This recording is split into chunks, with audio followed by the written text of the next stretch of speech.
সিলেট সীমান্তে পুশিন নিয়ে সবশেষ খবর জানাতে এই মুহূর্তে সরাসরি যুক্ত হচ্ছেন সহকর্মী হোসাইন আহমদ সুজাত।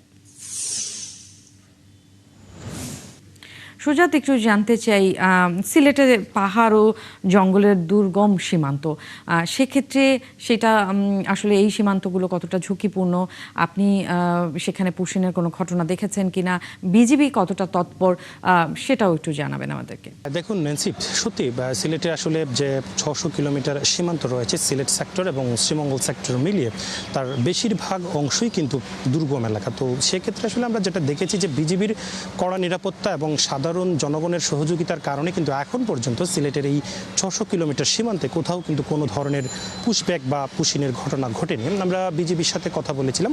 বিজিবি আমাদেরকে জানিয়েছে যে প্রতিদিন তাদের বাড়তি টহল পরিচালনা করা হচ্ছে, পাশাপাশি স্থানীয় যারা সীমান্তবর্তী জনগণ অর্থাৎ সীমান্তর পাশে যাদের বাড়ি তাদেরকেও কিন্তু সচেতন করা হচ্ছে এবং সেই সকল সীমান্ত এলাকার মানুষ কিন্তু বিজিবির সাথে রাতেও কিন্তু সীমান্ত পাহারা দিচ্ছেন, যার কারণে কিন্তু এখন পর্যন্ত কোনো ধরনের পুশব্যাক বা পুশিনের ঘটনা ঘটেনি।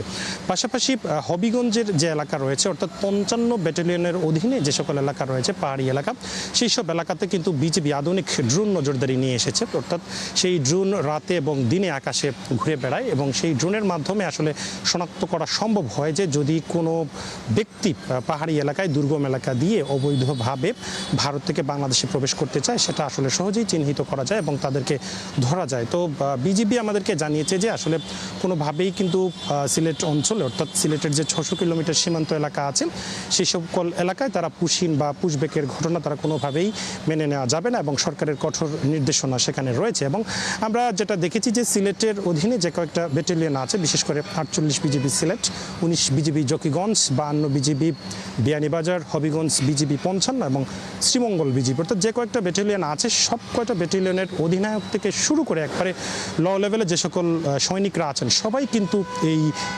পুশব্যাক ঘটনা এড়ানোর জন্য কিন্তু তারা মাঠে তৎপর রয়েছে এবং এখন পর্যন্ত আসলে সিলেটের কোথাও কোনো ধরনের পুশব্যাক বা পুশিন ঘটেনি। ন্যান্সি।